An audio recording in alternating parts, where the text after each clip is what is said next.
welcome back to the Lovin Dubai show, where we go through the top trending stories that everyone across the country is talking about. We're waking up to a 9-day Eid holiday announced for the public sector. As well, a 14-year-old boy caught begging in Dubai. We're talking about petrol prices rising for the month of April. As well, we have Her Highness Sheikh Sir Alex Ferguson met His Highness Sheikh Mohammed at the races. Later on, we're going to talk about Taylor Swift releasing a song with Lovin Dubai. As well, the dietitian Layla Smaili shares tips to stay healthy during Ramadan. I mean, it's only 1 week, so we can be healthy. It is day 178 since the genocide began in Gaza, according to the Palestinian Ministry of Health in the Gaza Strip.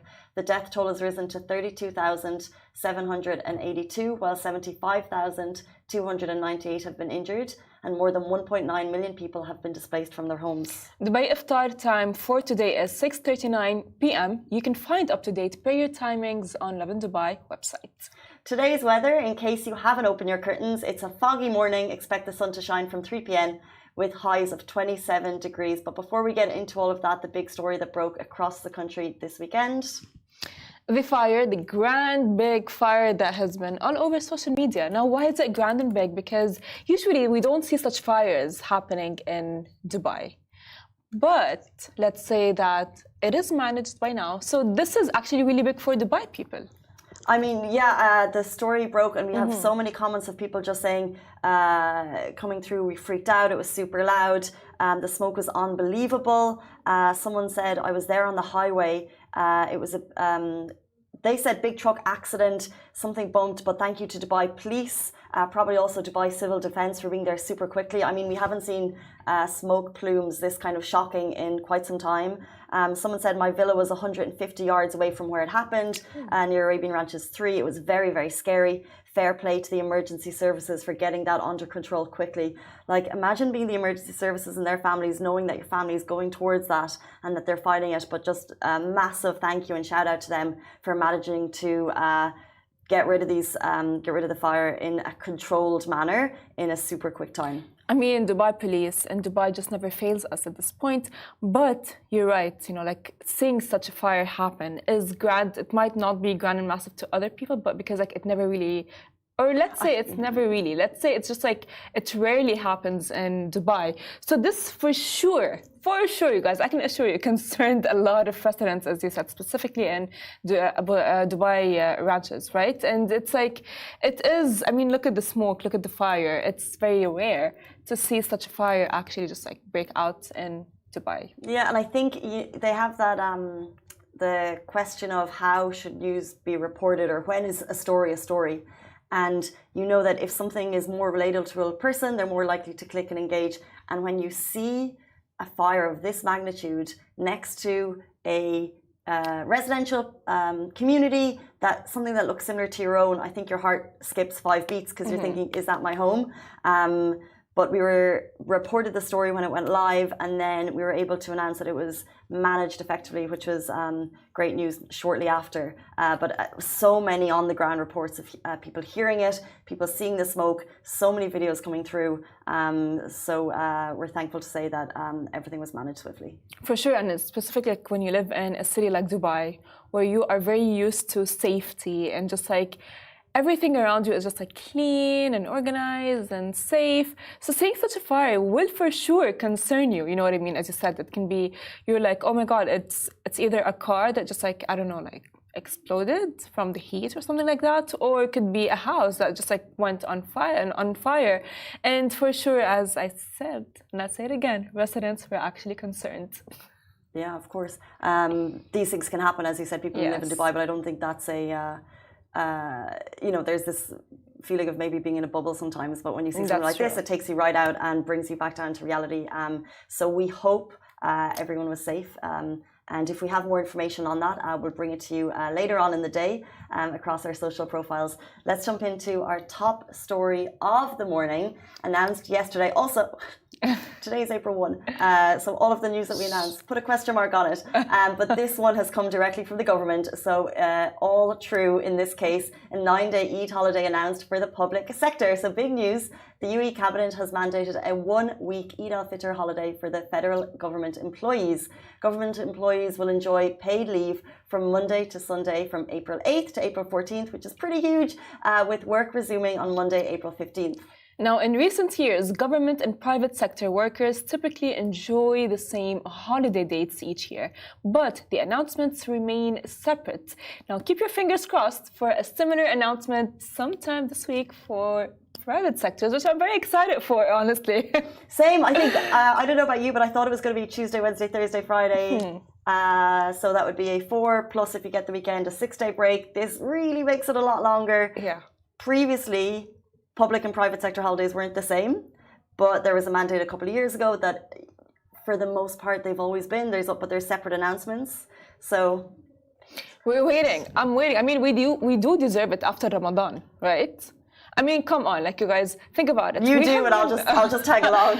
It's fine, it's fine. You fast it for a day. I'll give it to you. No, but seriously, guys, like, I mean, after fasting and waking up that early for suhoor and then fasting for long hours without food and your brain just like shutting off and working while your brain This is Taylor Swift and I am loving the ride. Like midday at noon.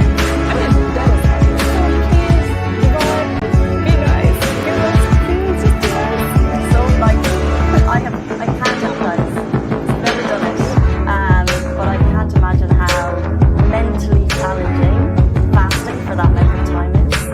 We are going to have a dietitian later on in the show to talk about various tips and things, because I think you can feed your brain as well, right? Is there like, maybe we can ask her that, like if there's tips like you can actually, maybe if you're eating too much sugar, it might give you a lag, but maybe if is there brain foods for fasting, I wonder? There is, by the way. There's a lot, and there is as well like drinks that you should, things that you should avoid at suhoor and things that you should, focus on.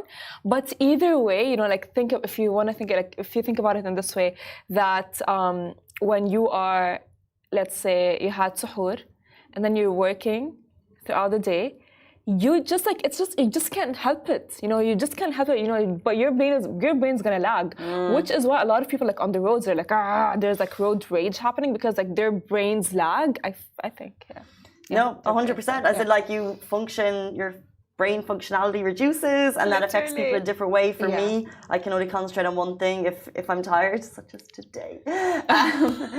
Anyway, it's 9:37. Good morning to everyone watching on Facebook, YouTube, Twitter, TikTok. If you've missed some of our stories, we also go live in podcast format later on in the day, so you can catch them there. So now I want to jump to our next story, which is very sad. Now, a 14-year-old boy caught begging in Dubai. Dubai police spotted a 14-year-old boy begging near a mosque in Dubai. And while begging is prohibited, this boy's story is quite different as he ran away from his father's house following his parents' divorce. So it is most likely to be a reaction. That's so sad. It is. Brigadier Ali Salam Al-Shamsi, Director of the Suspicious Persons and Criminal Phenomena Department of the General Department of Criminal Investigations at Dubai Police, said the child had unfortunately resorted to begging as a result of intense family disputes stemming from the divorce and his father's remarriage, which compelled him to flee the house and take to the streets. Now, the 14-year-old boy was then reunited with his mother, and as well, Brigadier Ali Salim Al-Shamsi said after listening to the perspectives of each party, an agreement was reached for the child to reside with his mother, who would provide the best care and support for him, especially in light of his father's remarriage. Now, this decision opens the door to a fresh beginning for the child's life, filled with hope and positive prospects. Let me tell you, by the way, this is actually very sad. As I was reading the story, I was genuinely very sad for the boy, because parents, when they put a child through divorce and remarriage, they do not consider the child's, I would say. I'm sure they do, though. That's a really tricky one, because of course they're considering their children, but sometimes if a marriage is not working, it's not working. Yeah, but then that's why you would not want to get married to someone that, I don't know, like that. This is the whole point of getting to know a person, because you would not want to opt for a divorce. You know what I mean? Like, I would rather not divorce the person that I'm with and put my children through like this like mental confusion. Yeah, but that's a really tricky topic, because if you do get married and it doesn't work out, like there's two sides to that story, because or your children watch two people not getting on and not in love. That's so, true. you know, it's unfortunate that people get to that point, but sometimes it's the only option. No, I agree with although they're taking their children's consideration into heart. It's interesting because I think we've all ran away from home at different points.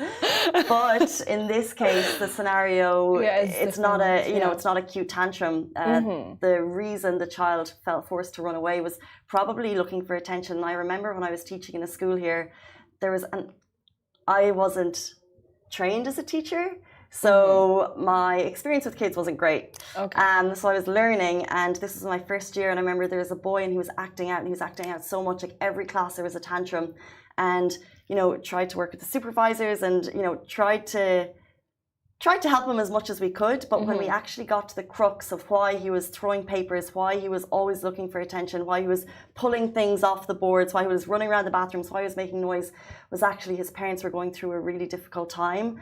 And I don't think they divorced, but the mum was living away. So he didn't actually have a lot of care and support at home. And when we realized that, it was easier to understand what he was going through and to give him more help. But it's quite common, I think, for children going through something rough to either look for attention or to act out in a certain way if they're concerned and they actually don't know how to express it. So even if they're getting love from both sides, they probably don't even know why they're upset, but they're upset because mum and dad aren't in the same room. So it's a really tricky one.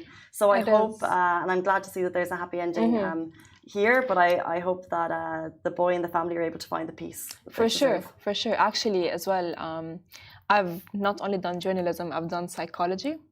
And as I studied psychology at university, we've talked about how, you know, like the early stages of a child, you know, like as they are infants and as well as they are growing up and so on.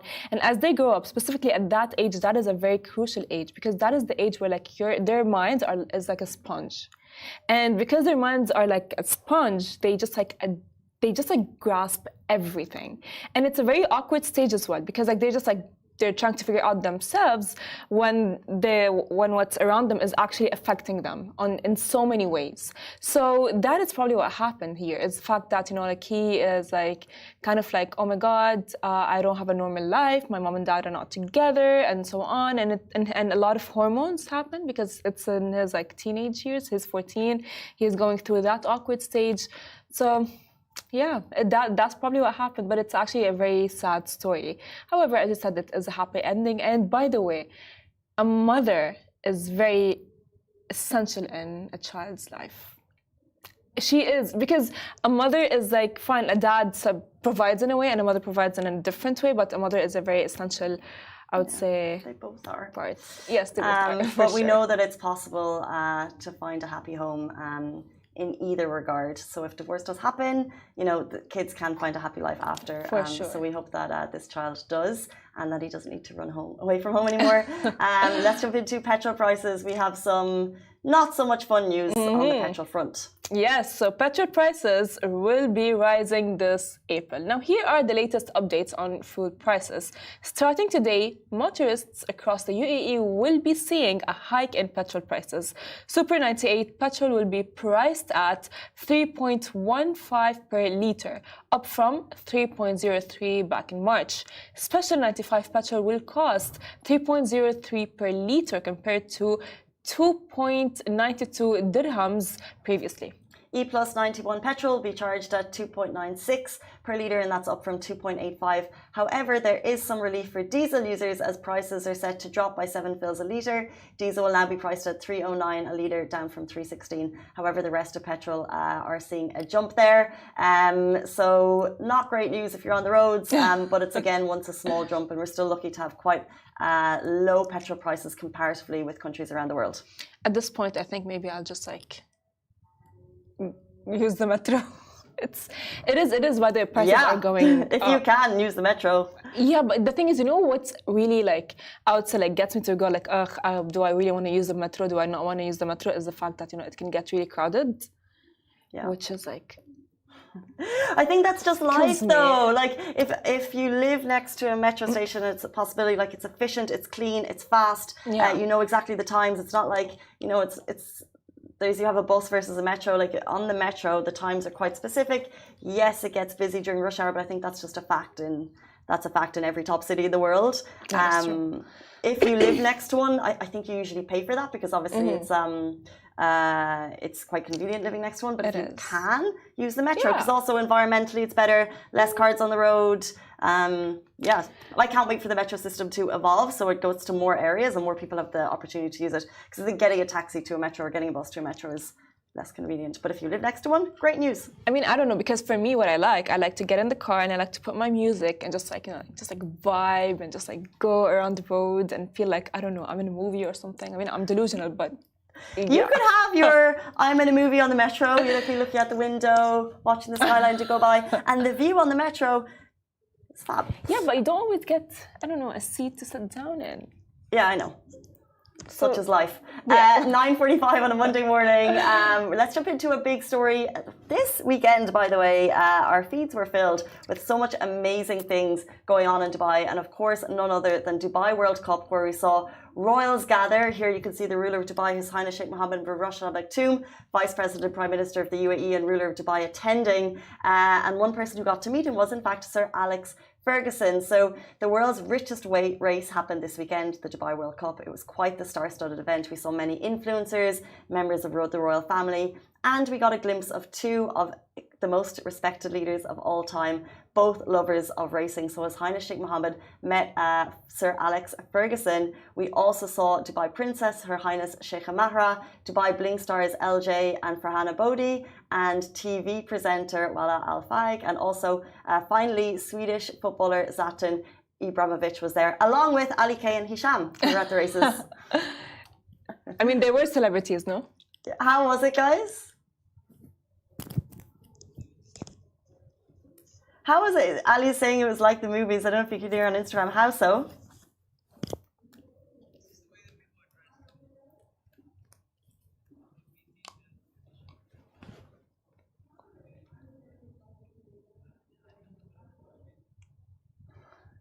That's what, I don't know if Instagram could hear, but Ali's saying he missed a bit of the horse races, but it was just cool to see. So like, you don't even need to go to watch the horse racing. That's true. You can go there, just like have like your cap and feel like a royal in a way. Because like everyone, like I know for a fact that everyone just like dresses with like these big, beautiful hats and like dresses and so on. And just like, why weren't we there? That's a good question. Yeah. We have the ruler of Dubai tweeted after horse racing enthusiasts from east and west and south and north of the world met in one of the world's most prestigious horse races. We congratulate the owner of the horse, Laurel River, who won the most expensive rounds of Dubai World Cup, and we are happy with this annual gathering that brings together the best and fastest horses in the world to Dubai. He posted a great image on his Twitter, so you should see it if you're watching our main show on Facebook. And just one of the biggest horse racing events of the year. It was well attended. The rain held off, and it was such a good day. I mean, I'm quite sure. You know, I've always wanted to go there. I've always because I have my teacher back in university who's as well a TV presenter for a media company. She was there and I was like, ugh, I'm so jealous. I mean, why am I not there? I mean, that was, am I missing out? You got FOMO, you got racing FOMO, but you were sick over the weekend, you needed a rest. Yeah, oh my God, I was sick, but you know, I have like this thing, I actually have severe FOMO to a lot of things. It's like whenever like there's a concert, even if I don't like the person, I'm just like gonna be like, why wasn't I there? And I knew for a fact, I'm like, ugh, I would want to go there and dress up and have like this beautiful hat and just like look elegant and look just like the vibe. But yeah. This happens every weekend in Dubai. It gets to Monday and people are like, I didn't know that was happening. I didn't know this was on. And this was peak FOMO for a lot of people. Yes. But an incredible event. Some beautiful pictures of people just enjoying the races online, which you can see them. But it's 8, 9. Oh, it's Have the clocks gone back? The clocks have gone back in the UK, which means the clock at our studio has also gone forward. It's 8:50 this morning on a Monday morning on April 1st. Let's jump into our next story. Taylor Swift. Swifties unite. Swifties. Taylor Swift just released a song with Lovin Dubai. So while Swifties have been praying for the Eras tour to come to the UAE, Taylor Swift has gone one step further and released a song with Lovin Dubai.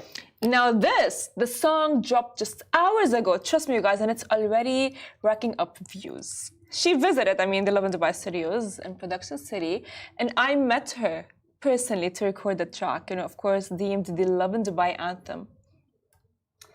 I'm not gonna. Let's take a listen. I don't want to say that. I don't want to. Let's take a listen. I don't. Walked in, but in Dubai's embrace I find where I begin. From the streets of New York to the sands of Dubai, every heartbeat a melody under the Arabian sky. In the rhythm of the city, I find my soul ignite. In the embrace of Dubai, where dreams take flight.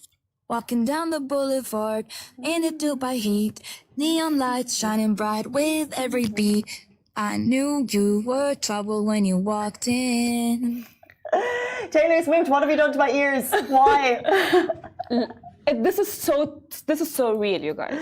It's so real. Jumping into the comments of the post that was released 1 hour ago, we've got Dialer Sipped,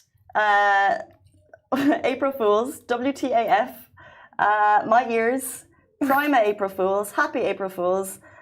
Do you guys have a committee coming up with cheesy content? Yes, we do. So it is April 1, and yes, Taylor Swift, we were looking. Can we just get a moment for Big Ad on the team who created this video, by the way? Because I know it was a cheesy April Fools, and this is AI, but I think this is epic.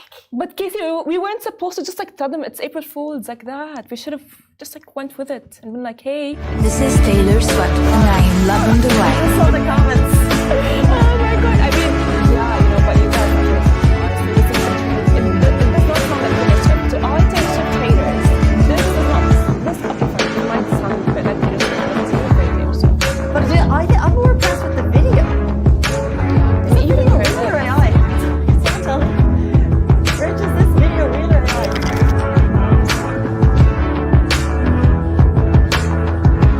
So it's a video of Taylor Swift. Yeah. But the AI that we've used is to the anthem. Which I think is pretty cool. So like Walking clearly down AI, the boulevard song is in the connected to one Dubai of her songs. heat, Pretty tricky to neon do. lights shining bright But the team with worked on it. I every think they beat. synced it to I the Lovin knew Du- you the Lovin were Dubai trouble when you anthem, walked in. and I think they did a great job. But in Well, if Taylor Dubai's Swift embrace, I sees this, find where. Maybe it's time for her to just like announce her coming to Dubai. It's Exactly. like خلاص يعني خلاص, you know what I mean? Exactly. Actually, خلاص, you know, like everyone wants Taylor here. And no, she's not coming. I mean, she's gonna go to. She recently announced her performing at Turkey in 2025, and I'm like, fine. If she announced that, she will for sure announce her coming to Dubai. And she's meant to be dropping an album this month. Like it's meant to be Yes. coming in April, so we thought it was pretty apt. Yes. If you've seen any other big April Fools, send them throughout the day. We're waiting for the biggies. I saw one and I fell for it. I fell for it this morning. The Chris Fade show released an image of Pretty Malik, and they were like, 14 years, time has come to an end. We thank you so much for your hard work, Pretty. Tune in to see why she has left the show. And I was like, that's a story we need to cover. But no, you got me. April Fools.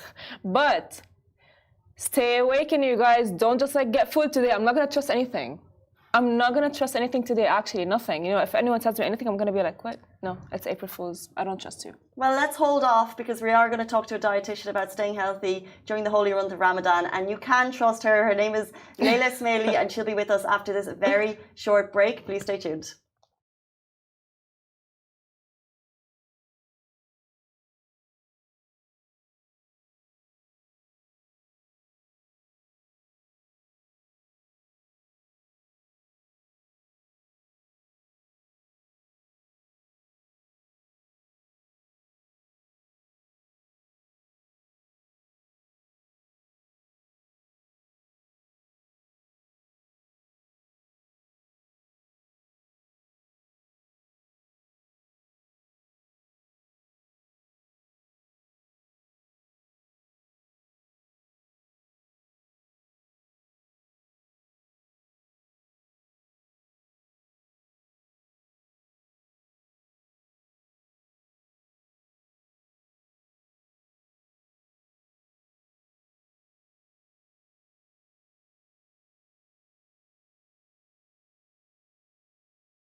Welcome back to the Lovin Dubai show. Today's guest is Layla Smiley. She's a clinical dietitian and she's here to share expert advice on staying healthy throughout the holy month of Ramadan. We're so excited to have you. Thank you for joining us. Thank you so much for having me.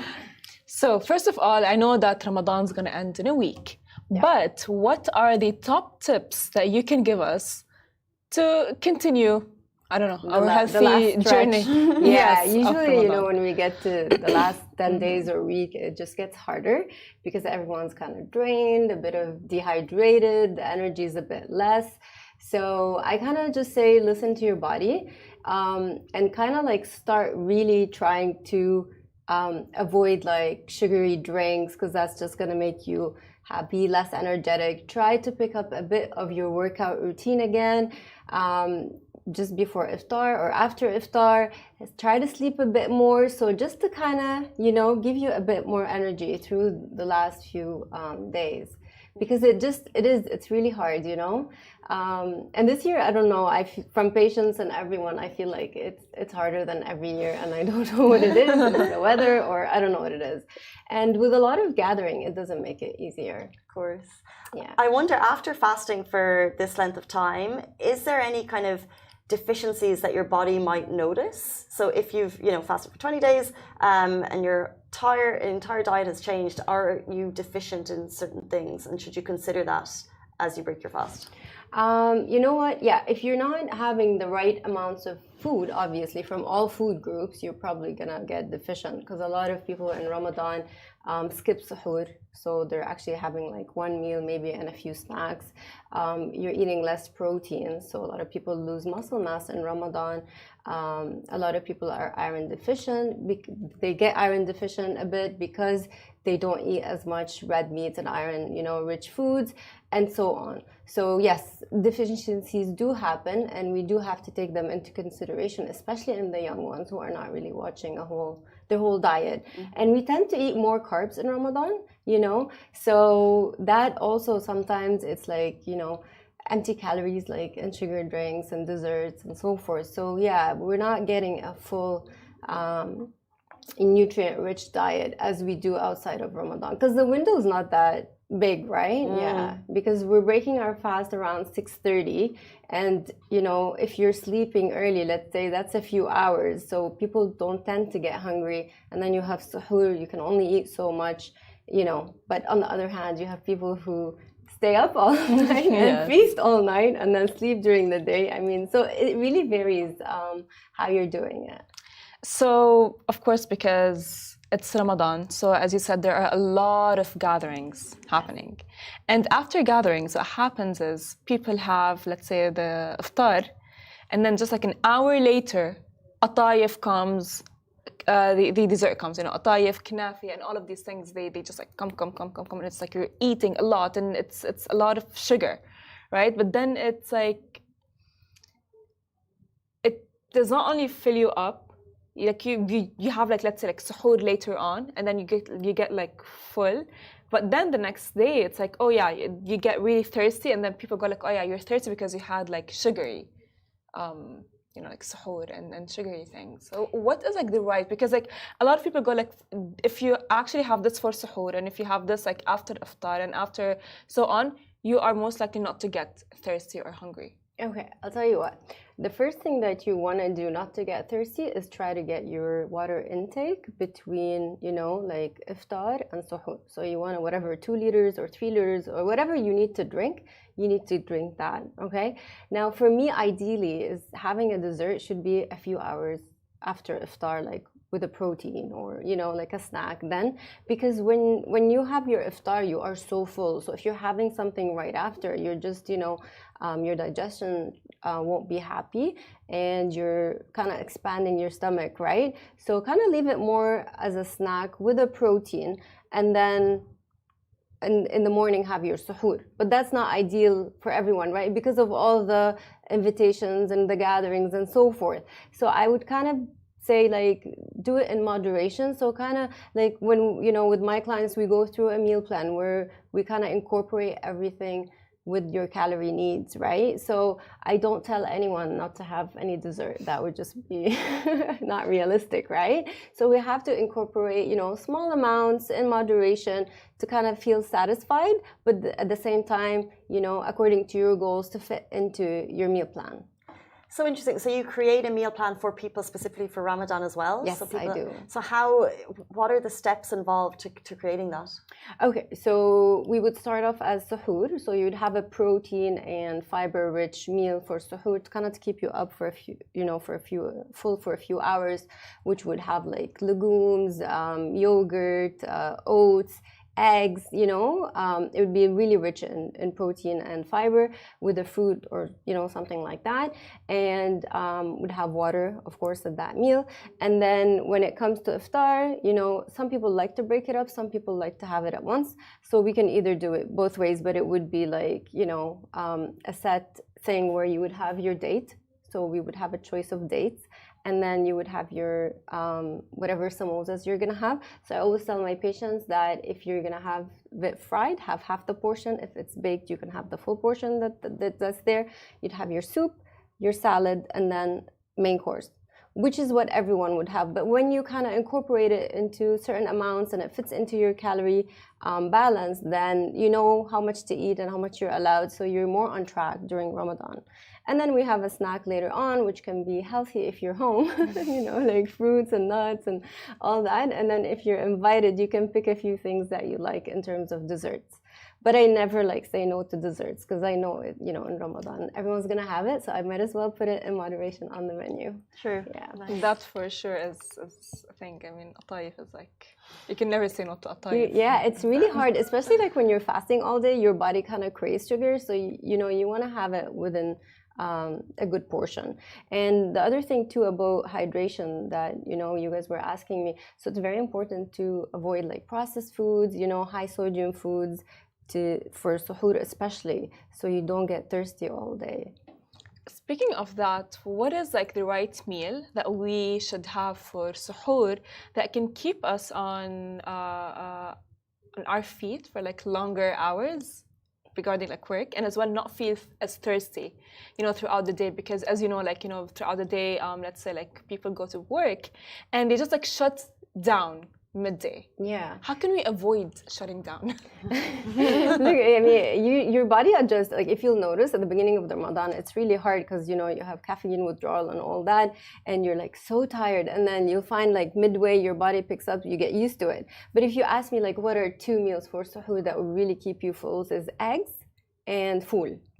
Fava beans, they really make you full for quite a bit of time. So you'll feel satisfied, and not hungry for a while. So those 2 things, I feel they sit in there. Yeah, especially eggs, because it's quite high in protein. It has some fat, so it's done healthy way, a good omelet. It really keeps you going for a while. There's so much into it. So it's if people want to kind of maintain a healthy weight, is there anything there on that? Because I think some people are concerned that they lose weight, some people are concerned that they overeat. What's the kind of the stable approach? Stable approach would be kind of to continue what you've been doing. So if you were working out, you would continue to work out, and you've kind of if you usually take 3 meals outside of Ramadan, your suhoor becomes your breakfast. If you just want to do the easy way, your suhoor becomes your breakfast, and then your other 2 meals would be either grouped into iftar and then the snacks into the snack after, or just kind of in 2 meals. Because some people can't eat so much at iftar, so they break it up into 2 meals. The majority gains weight in Ramadan nowadays. But a lot of people do take advantage, honestly. And because it is, if you take advantage of it and you detox a little bit, kind of watch what you're eating, because you're already fasting. So it's really just controlling in those non-fasting hours. So it makes it a bit easier. Mm-hmm.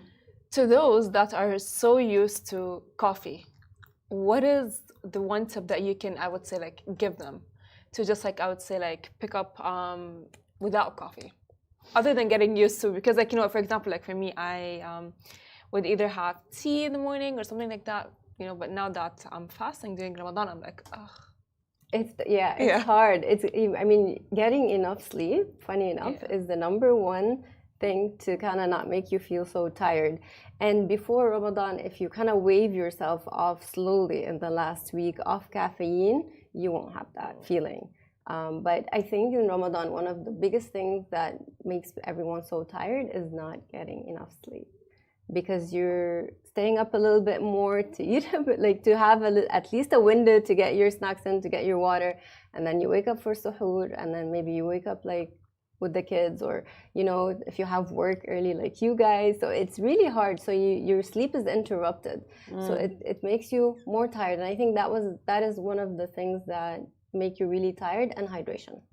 Yeah, if you're dehydrated, you're gonna feel tired as well. Speaking of hydration, the couple of iftar I've been at, once you arrive, there's always the most beautiful mix of interestingly colored drinks. So maybe not like a Vimto, but they're always at iftar. There's like a dark orange and a bright red and a deep beetroot color. But when you taste them, they're specifically quite sugary. Yeah. So what are your thoughts in approaching the drink strand at iftar? When I see that, should I just go straight for a water, or can I take a juice? I would skip all that because they are empty calories. They're just sugar calories. They're gonna make your blood sugar spike up and then and then go back down, and then you're gonna feel hungry and crave more sugar, and then you're gonna go for more. So I would skip all that. I always advise to go for flavored water, where you have some fruits and water, and that just tastes as good. If you get used to it. Now, I mean, if you're on the odd weekend, you're out and you want to have some jalab, or, you know, it's okay. But don't make it a daily thing in Ramadan, especially with meals, because it's a lot of sugar. Yeah. Those are the delicious ones. In moderation. It's okay. In moderation. I mean, luckily, I don't like them, which is actually works for my benefit, you know, because if I would like them, I would just like, you know, like chug on them. but like, I have a question for you. So technically working out. Yes. Is it good to work out before iftar or after iftar? Okay. Now, if you're gonna if you're working out before iftar, you're really burning more fat, right? Because you've been fasting all day and most of your glycogen stores are depleted. So you're gonna be in a fat burning zone. But you can't do high intensity before iftar because, I mean, you might faint or get dizzy, or, you know, if you're not used to it. So you would have to do moderate intensity, which is great. If you're gonna work out after iftar, which is as good, you'd have to wait 2 to 3 hours after iftar. Then you can do high intensity if you hydrate well after. So, I mean, whatever works, honestly. I just say they're both as good depending what you're looking for. But just keep a workout routine, even if it's 2 to 3 times a week, because we tend to lose a bit of muscle mass in Ramadan. So it helps you maintain your muscle mass if you keep your workout routine. It sounds like the overall summary is just everything needs to be conscious. So make a conscious effort to move, make a conscious effort to watch what you eat, because I think if you're super hungry, you just go all in and then you probably regret it later. As we come to the end of the show, do you have a final word of advice for people coming into the last week? As you said, it's difficult, but just a final word of advice for people fasting during the Holy Month. I would say just, you know, hang in there. Try to pull through this week. And if you have been off track or you haven't been doing great, just try to come back and, you know, try to come back on track. Even if it is the last week, it's not late, you know. Try to get more sleep, try to walk more, whatever activity you can, you know, and try to avoid fried foods and sugary drinks. Just what we say for the first, you know, or the whole part of it. But in the last stretch, you needed a bit more to get the energy going. So true. Okay, a huge thank you to Leila for joining us on the show today. Thank you, Farah, for joining us. The Lovin Dubai show is back with you live tomorrow morning from 8:30 a.m. Bye-bye.